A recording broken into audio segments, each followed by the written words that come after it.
Nah, karena itu ada tantangan dalam kehidupan kita dalam menjalani hidup ini untuk berhasil.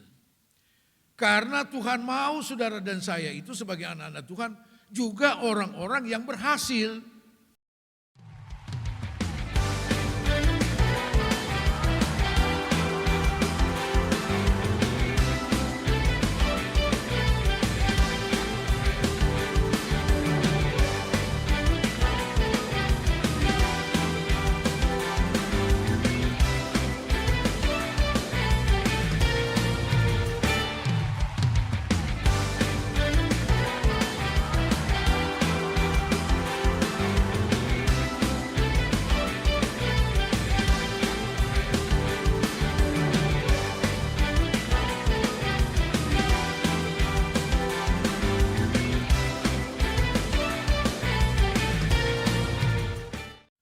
Haleluya.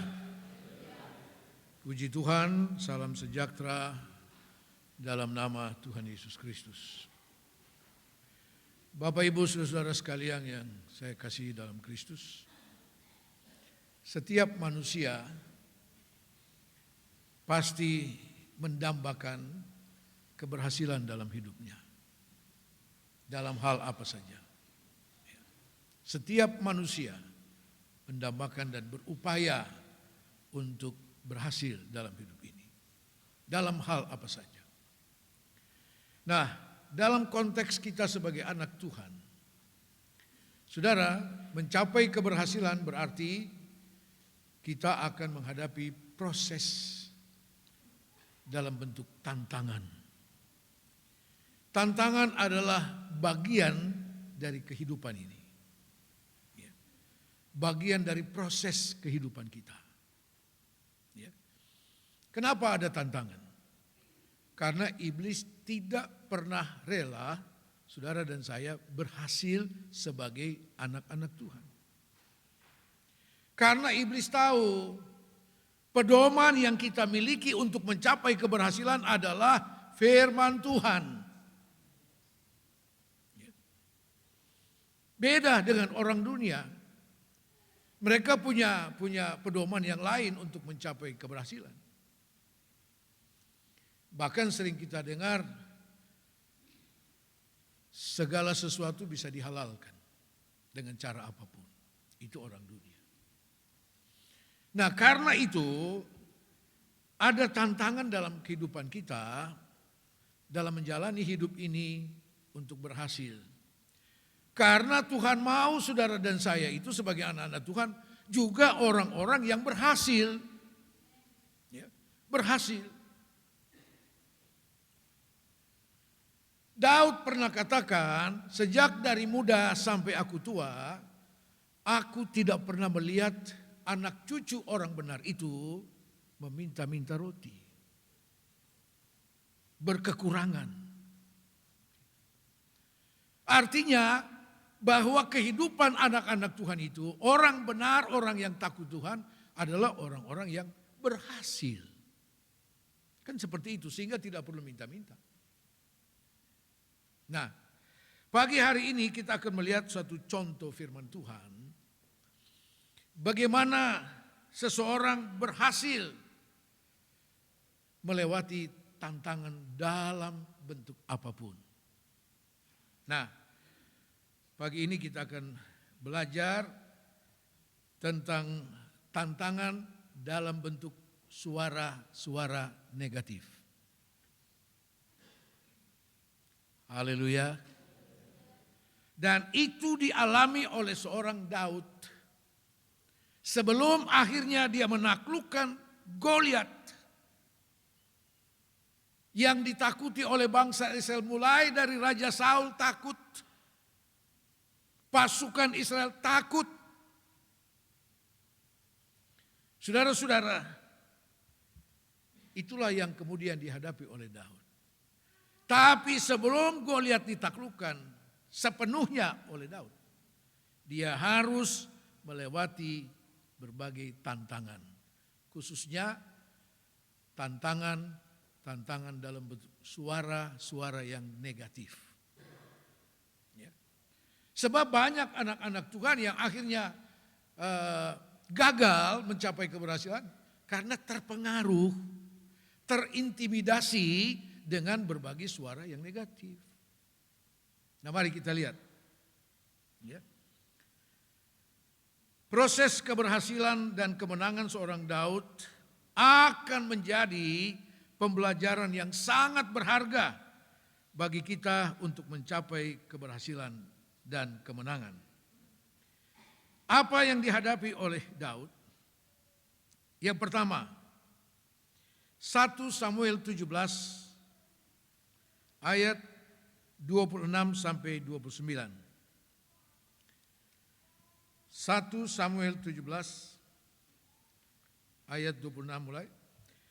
Lalu berkatalah Daud kepada orang-orang yang berdiri di dekatnya, apakah yang akan dilakukan kepada orang yang mengalahkan orang Filistin itu dan yang menghindarkan cemooh dari Israel? Siapakah orang Filistin yang tak bersunat ini sampai ia berani mencemoohkan barisan pada Allah yang hidup? Rakyat itu pun menjawabnya dengan perkataan tadi, begitulah akan dilakukan kepada orang yang mengalahkan dia. Ketika Eliab, kakaknya Daud yang tertua, mendengar perkataan Daud kepada orang-orang itu, bangkitlah amarah Eliab kepada Daud sambil berkata, mengapa engkau datang? Dan pada siapakah kau tinggalkan kambing domba yang 2-3 ekor itu di padang gurun? Aku kenal sifat pemberanimu dan kejahatan hatimu. Engkau datang kemari dengan maksud melihat pertempuran. Tetapi jawab Daud, apa yang telah kuperbuat? Hanya bertanya saja. Lalu berpalinglah ia daripadanya pada orang lain dan menanyakan yang sama, dan rakyat memberi jawab kepadanya seperti tadi. Puji Tuhan. Saudara, kita tahu bahwa Filistin adalah musuh bebuyutan daripada bangsa Israel. Ya, bertahun-tahun dari generasi ke generasi. Nah, pada kesempatan itu Filistin dipimpin oleh seorang yang kita semua tahu, Goliat, tinggi besar seperti raksasa. Ya. Maka majulah bangsa Israel dengan pasukan pilihan dipimpin oleh Saul sendiri sebagai raja menghadapi Filistin di lembah Tarbantin. Selama mereka saling berhadapan, saudara, dari pihak bangsa Israel tidak ada yang berani mengutus seseorang untuk menghadapi Goliat. Mendengar teriakan suara daripada Goliat yang menggelegar begitu rupa, Alkitab katakan pasukan Israel cari lubang untuk berlindung. Sudah 40 hari saling berhadapan, belum juga ada penyelesaian di sana. Bahkan Saul pun lari sembunyi di istananya. Saudara-saudara, Daud yang hari-harinya ada di padang rumput menggembalakan apa yang dikatakan 2-3 ekor domba itu, dia tidak tahu apa yang terjadi di medan perang. Sampai kemudian ayahnya Isai memanggil dia, sini. Besok pagi kau berangkat bawa perbekalan untuk kakak-kakakmu. Dan cari tahu, bawa kabar bagaimana kejadian mereka di sana. Berangkatlah Daud. Tapi sebelum dia berangkat, Alkitab katakan dia menitipkan domba-dombanya itu kepada seorang penjaga yang dapat dipercaya. Berangkatlah Daud. Saudara-saudara, sampai di tempat pertempuran itu, Daud menitipkan perbekalan ini dan dia ingin tahu apa yang sebenarnya terjadi. Dia bertanya. Nah, ketika dia bertanya itu, muncullah Goliat dengan suara yang menggelegar. Sehingga yang lain-lain berkata kepada, nah itu yang kita tidak bisa. Daud mendengar cemoohan daripada Goliat. Mencemooh bukan cuma bangsa Israel, tapi Allah orang Israel. Itu yang membuat Daud panas hati. Dia tidak terima bangsa umat pilihan Allah dicemoohkan, direndahkan, diremehkan. Dia tidak terima.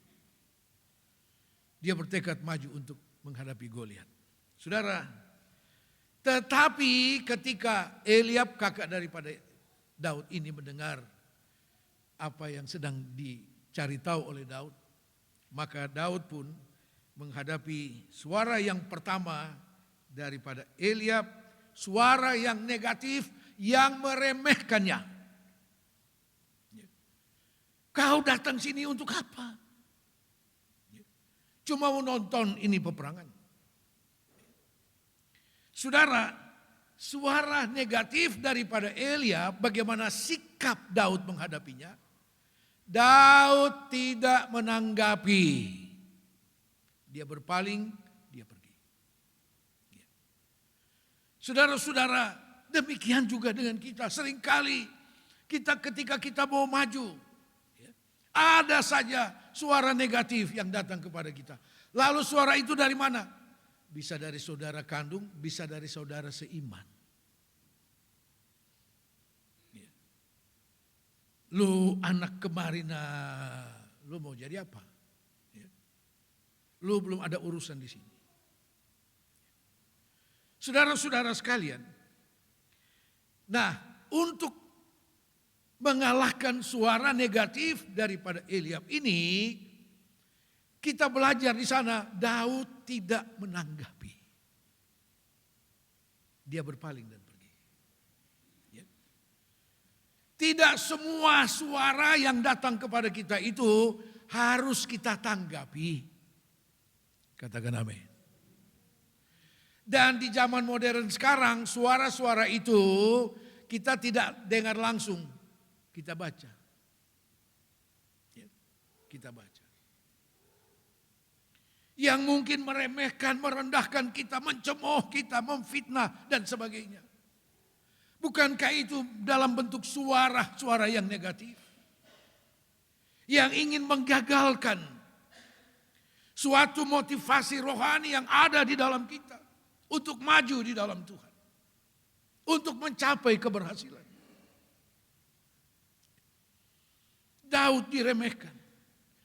Saudara mungkin juga pernah mengalami ketika engkau diremehkan, tidak dianggap sama sekali.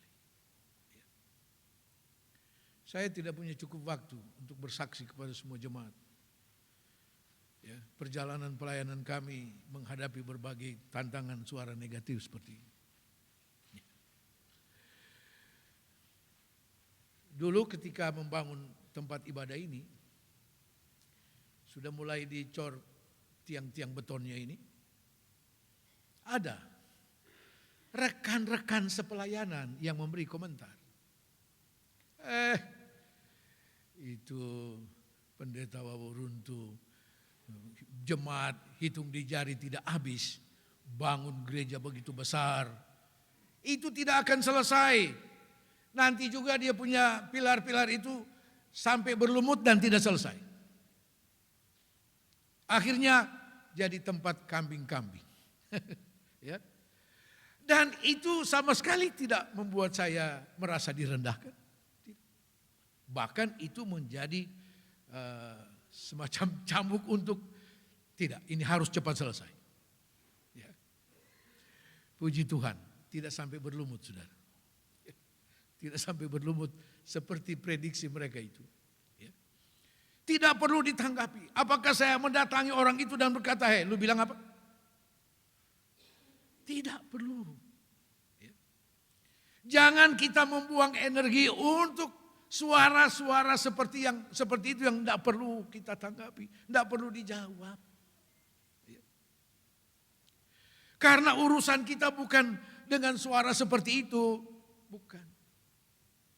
Urusan kita dengan Tuhan. Selama kita tahu kita melakukan segala sesuatu sesuai dengan firman Tuhan, tidak usah pedulikan suara-suara seperti itu, tidak perlu.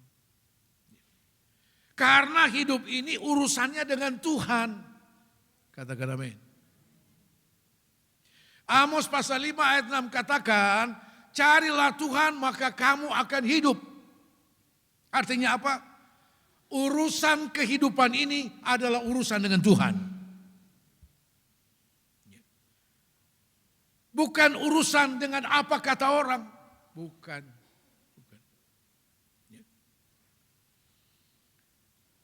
Dan itu yang dilakukan oleh Daud. Dia tidak peduli. Supaya tidak terlibat dalam adu argumentasi, Daud tinggalkan. Dia pergi. Ya. Memang ada satu orang yang paling suka berdebat. Saya mau katakan saudara, firman Tuhan tidak untuk diperdebatkan. Untuk diterima dan dipercayai. Itu firman Tuhan. Berikut, Yesus pernah mengalami hal seperti ini. Diremehkan. Ya. Dalam Injil Matius pasal 13 ayat 54 sampai 57, ketika Yesus ada di Nazaret melakukan berbagai mujizat, kesembuhan dan sebagainya. Ya. Ketika mereka melihat apa yang terjadi, apa yang dilakukan Yesus, mereka kagum. Tapi muncul orang lain yang kemudian berkata, dia ini kan anak tukang kayu. Bapaknya kita kenal, tukang kayu, mamanya juga kita kenal. Orang biasa-biasa. Yang Alkitab katakan, Yesus meninggalkan Nazaret dan pergi ke tempat lain. Dia diremehkan. Lu banyak omong pada lu anak tukang kayu cuma. Ya, kira-kira seperti itu. Ya. Yesus mengalami hal seperti itu. Diremehkan. Walaupun ada bukti-bukti pelayanannya. Ada bukti pelayanan. Orang sakit sembuh dan sebagainya terjadi. Di satu pihak ada kelompok yang mengagumi itu. Tapi ada juga kelompok yang datang dengan suara negatif. Dan Yesus tidak perlu melayani itu. Yang kedua, 1 Samuel 17 ayat 32 dan 33. 1 Samuel 17 ayat 32 dan 33. Kita baca mulai ayat 31. Terdengarlah kepada orang perkataan yang diucapkan oleh Daud, lalu diberitahukanlah kepada Saul, dan Saul menyuruh memanggil dia. Berkatalah Daud kepada Saul, janganlah seseorang menjadi tawar hati karena dia, yaitu Goliat. Hambamu ini akan pergi melawan orang Filistin itu. Tetapi Saul berkata kepada Daud, tidak mungkin engkau dapat menghadapi orang Filistin itu untuk melawan dia. Sebab engkau masih muda, sedang dia sejak dari masa mudanya telah menjadi prajurit. Nah, baru selesai dengan suara negatif daripada Eliab yang tidak ditanggapi oleh Daud. Daud tidak surut karena itu. Saudara, diberi kabar kepada Saul yang sembunyi di istana. Ada anak kecil, masih sepotong anak. Tapi dia bilang dia mau hadapi itu Goliat. Wah, Saul tersentak. Anak seperti apa itu? Suruh panggil. Begitu masuk di istananya Saul, dia bilang, aduh lu. Beta salari, mulai. Daud bilang jangan ada yang tawar hati. Saya akan hadapi orang itu. Saya bilang tidak mungkin. Tidak mungkin ini adalah perkataan negatif, saudara. Kok saudara diam? Atau saudara sedang menghadapi suatu keadaan yang mungkin engkau mulai berkata, tidak mungkin. Saudara bisa. Dalam kehidupan sebagai anak-anak Tuhan, tidak ada yang tidak mungkin, saudara. Bukan cuma bagi Tuhan tidak ada yang mustahil. Yesus katakan, bagi orang percaya tidak ada yang mustahil. Begitu. Saul bilang, nyong, tidak mungkin lah. Aduh. Lu sudah lihat toh, waktu dia keluar datang dengan suara. Ya, justru karena itu saya mau hadapi dia. Sudahlah, lu ada pengalaman apa? Ya. Lu ada pengalaman apa? Tidak ada, lu cuma gembala 2-3 ekor domba kok. Dia, itu Goliat, sudah jadi prajurit dari kecil. Dari masa muda. Artinya apa? Saul rupanya mempelajari rekam jejaknya Goliat. Ya. Bukannya baca firman Tuhan, baca kekuatan musuh. Ya. Kalau dia baca firman Tuhan, dia akan mendapat keyakinan bahwa Tuhan sanggup. Ya. Tuhan sanggup. Dulu masih zaman surat kabar, koran. Sekarang kan orang baca di HP. Saya pernah katakan, bangun pagi itu berdoa dan baca firman. Jangan raba koran dulu. Kalau langsung baca koran, yang terjadi, saudara akan bilang, waduh, bahaya ini. Karena sekian persen berita di koran itu menakutkan. Ya. Tapi kalau engkau sudah mulai dengan baca firman, begitu engkau baca koran, engkau akan mengangguk. Firman Allah betul. Katakan amin. Firman Allah sedang digenapi. Sedang digenapi. Jangan seperti Saul. Yang dia cari tahu rekam jejaknya Goliat. Karena dia cari tahu itu, maka untuk menghadapi Goliat, Saul bilang tidak mungkin. Mustahil. Bukannya memberi support, memberi dorongan, justru tidak mungkin. Ini suara negatif yang kedua yang dihadapi oleh Daud. Dan itu datang dari pemimpinnya. Raja bangsa Israel. Yang seharusnya mungkin Daud secara manusia, iya ya. Raja saja sudah bilang begitu, bagaimana? Tidak ada support dari pemimpin. Saudara-saudara, bagaimana sikap Daud menghadapi suara negatif yang kedua ini daripada Saul? Bahwa itu tidak mungkin. Ayat 34 sampai 36. 1 Samuel 17. Tetapi Daud berkata kepada Saul, hambamu ini biasa menggembalakan kambing domba ayahnya. Apabila datang singa atau beruang yang menerkam seekor domba dari kawanannya, maka aku mengejarnya, menghajarnya, dan melepaskan domba itu dari mulutnya. Kemudian apabila ia berdiri menyerang aku, maka aku menangkap janggutnya, lalu menghajarnya dan membunuhnya. Baik singa maupun beruang telah dihajar oleh hambamu ini. Dan orang Filistin yang tidak bersunat itu, ia akan disamakan seperti salah satu daripada binatang itu, karena ia telah mencemooh barisan daripada Allah yang hidup. Dijawab oleh Daud dengan kesaksian pengalaman bersama dengan Tuhan. Haleluya. Mustahil bagi Saul. Tapi bagi orang yang hidup bersama dengan Tuhan tidak ada yang mustahil. Haleluya. Saudara-saudara, Daud bilang, dengar dulu Tuhan, saya punya kesaksian. Yang diceritakan Daud bukan kesaksian orang lain. Pengalamannya sendiri bersama dengan Tuhan. Banyak anak-anak Tuhan rajin sekali bersaksi tentang orang lain punya pengalaman. Dia sendiri tidak ada pengalaman dengan Tuhan. Nah, yang begini yang bahaya. mudah terseret kemana-mana. Di mana ramai di situ dia.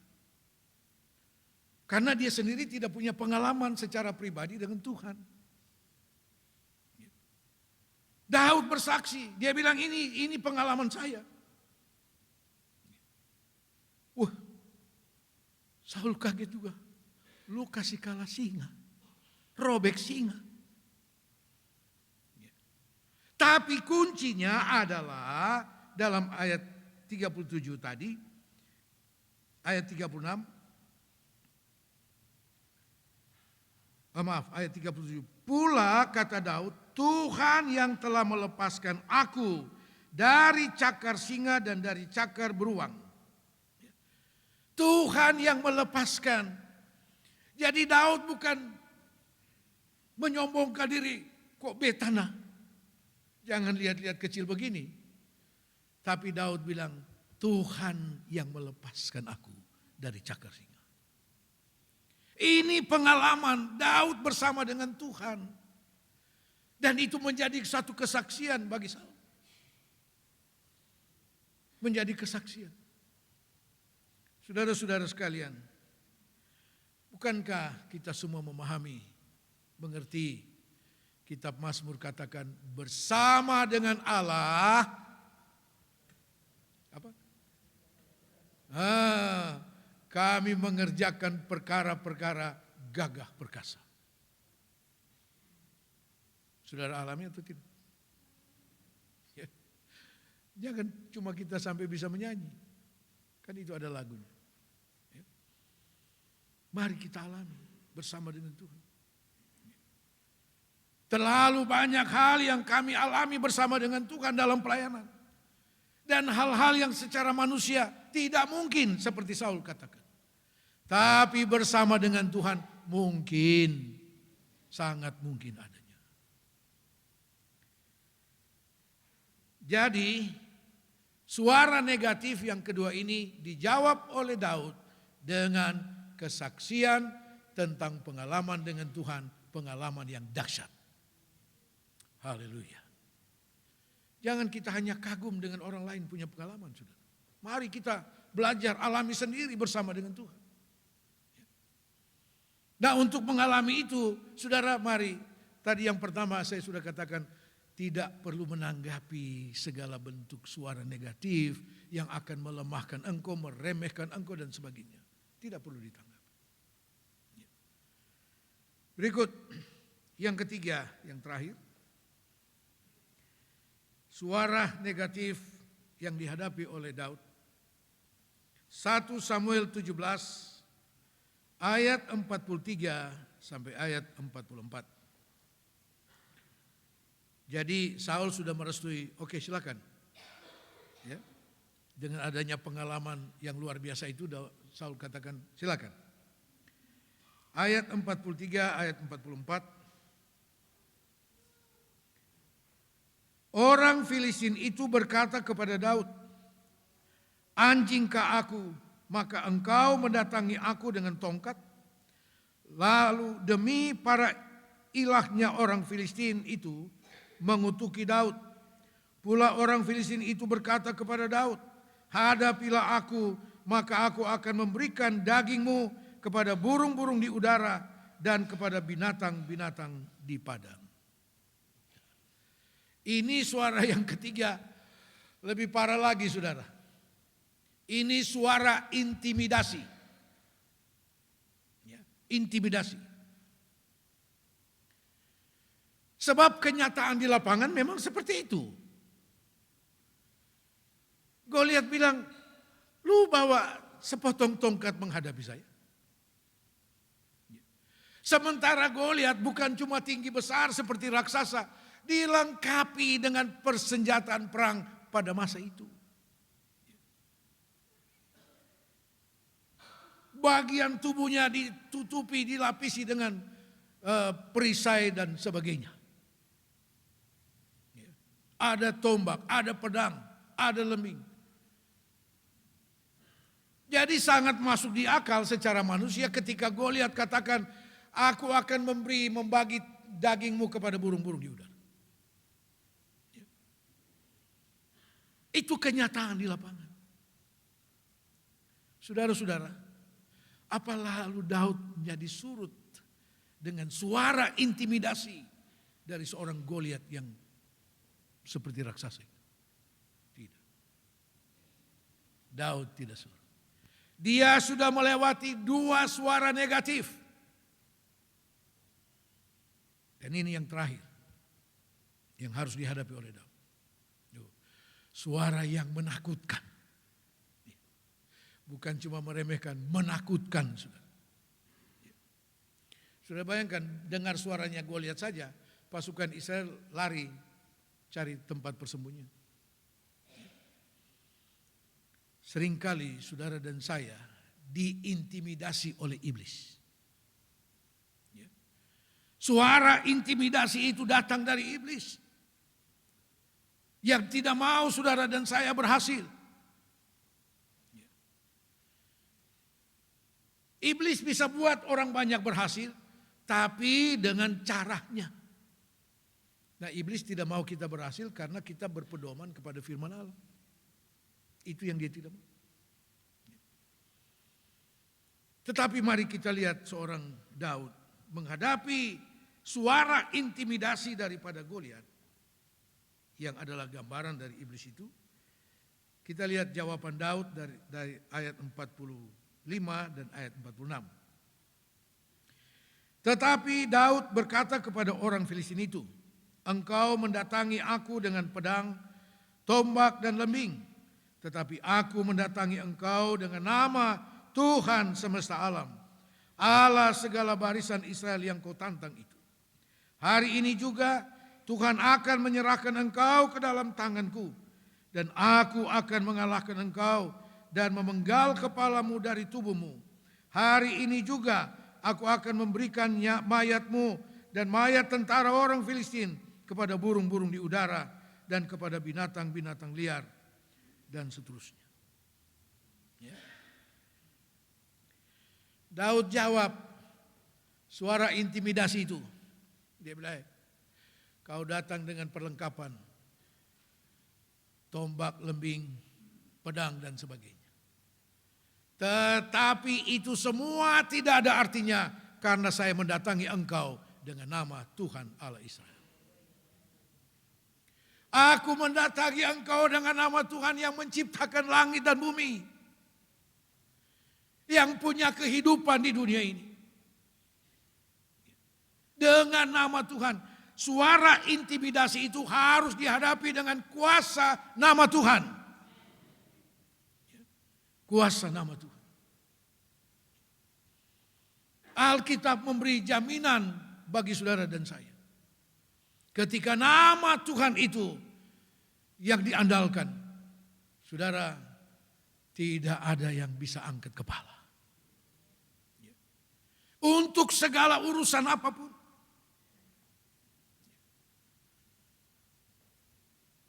Petrus, Yohanes, Yakobus masuk ke bait Allah. Kisah Rasul pasal 3. Di depan sana ada orang timpang, orang lumpuh. Sudah 42 tahun kalau tidak salah. Yang kerjaannya memanfaatkan kesempatan orang masuk bait Allah untuk minta-minta. Tetapi ketika Petrus melihat dia,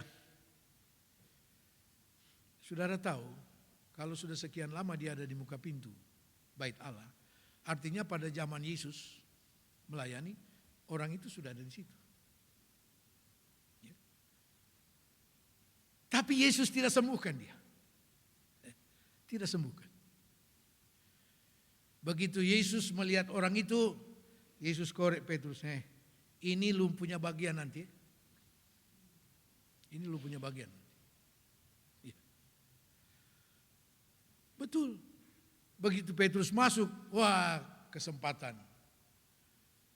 Kasihan, saya belum makan. Petrus bilang, lihat, emas dan perak tidak ada padaku. Tetapi di dalam nama Yesus Kristus orang Nazaret, berjalanlah. Tidak ada yang mustahil, bukan? Oh, nama Tuhan adalah nama di atas segala nama, saudara. Yang berkuasa melakukan apapun. Orang itu belum pernah dengar bahwa ada nama Yesus yang sanggup. Sehingga kebutuhan orang itu dijawab oleh Petrus. Bukan dengan memberi sesuatu. Tetapi dia dipulihkan, disembuhkan untuk melakukan sesuatu. Itu yang dilakukan oleh Petrus. Dan itu yang dikatakan oleh Daud. Aku mendatangi engkau dengan nama Tuhan Allah bangsa Israel. Oh, nama itu melebihi segala perlengkapan senjata daripada Goliat, melebihi kemampuan Goliat. Dengan nama itu, saudara, Goliat tidak ada apa-apanya. Tidak. Karena itu jangan mau kita terintimidasi, saudara. Jangan mau. Ya. Karena kita punya Tuhan yang besar. Tuhan yang maha kuasa. Ya. Yesus memberi jaminan apa saja yang kamu minta dalam namaku akan diberikan kepadamu. Cuma kadang-kadang begitu dalam keadaan mendesak yang muncul dalam pikiran nama orang yang kira-kira bisa kita hubungi. Bukan nama Tuhan duluan. Nanti kalau sudah gagal kiri kanan mah baru cari Tuhan. Ini jawaban daripada Daud. Nama Tuhan di atas segalanya. Haleluya. Terakhir, saudara, apa yang menjadi motivasi dari Daud untuk mengalahkan Goliat? Ya. Yang pertama, apa motivasi Daud? Ayat 36 bagian B. Pasal 17 ayat 36 bagian B. Ia akan sama seperti salah satu daripada binatang itu, karena ia telah mencemooh barisan daripada Allah yang hidup. Nah, inilah perbedaan pandangan Daud dengan Saul dan tentara Israel. Bagi Saul dan tentara Israel yang berhadap-hadapan ini sama-sama bangsa. Sama-sama disebut bangsa. Bagi Daud yang berhadapan dengan Filistin adalah umat Tuhan. Bukan bangsa biasa. Ini umat Tuhan. Dan itu yang menjadi dorongan motivasi bagi Daud. Saya harus mengalahkan dia. Dia menghina Allah daripada orang Israel. Karena Daud mendengar cemoohan itu. Saudara, Daud tidak bisa tahan mendengar bangsa Israel sebagai umat pilihan Allah dicemoohkan. Karena sebagai bangsa pilihan Allah, orang Israel berada lebih daripada bangsa Filistin itu. Dalam kitab Ulangan pasal 7 Tuhan Allah katakan, kamu dipilih bukan karena kamu lebih banyak jumlahnya dari bangsa lain. Tetapi karena aku menaruh belas kasihan kepada kamu. Dan karena perjanjian Allah dengan Abraham, Ishak dan Yakub. Saudara-saudara sekalian. Itu yang pertama. Bagi Daud, Israel adalah umat pilihan Allah. Yang tidak boleh diremehkan. Harus berbeda. Harus berbeda. Kita adalah umat Tuhan, katakan amin. Kita harus berbeda dengan orang kebanyakan. Harus berbeda. Bukan berbeda dalam arti eksklusif, saudara. Bukan. Yang kedua, yang menjadi motivasi dari Daud, ayat 46 bagian B. Hari ini juga aku akan memberikannya mayatmu dan mayat tentara orang Filistin kepada burung-burung di udara. dan kepada binatang-binatang liar. Saudara perhatikan kalimat ini, supaya seluruh bumi tahu bahwa Israel mempunyai Allah. Haleluya. Ini motivasinya. Supaya seluruh bumi tahu, oh Israel itu punya Allah. Israel itu milik Allah. Umat pilihan Allah. Di Israel ada Allah. Siapakah Allah itu? Pencipta langit dan bumi dan segala isinya. Itu dua hal yang menjadi motivasi dari Daud. Saudara, apapun yang ingin kita capai, kiranya kita punya motivasi rohani yang sama. Yaitu untuk membuktikan kepada dunia kita punya Allah yang hidup. Allah yang berkuasa di atas segala-galanya. Tidak peduli dunia ini mau jadi seperti apa. Allah kita tidak pernah berubah. Dulu, sekarang, dan selamanya. Janji Tuhan ya dan amin. Tidak pernah berubah. Kesimpulannya, semua kembali kepada sikap rohani kita. Menghadapi setiap tantangan, bagaimana sikap kita. Dan kita belajar dari kehidupan Daud. Menghadapi suara-suara negatif itu, kita harus punya sikap rohani yang berbeda, saudara. Dan pada akhirnya menghasilkan kemenangan, keberhasilan. Bukan cuma bagi Daud, tapi bagi seluruh bangsa Israel. Katakan amin. Tuhan Yesus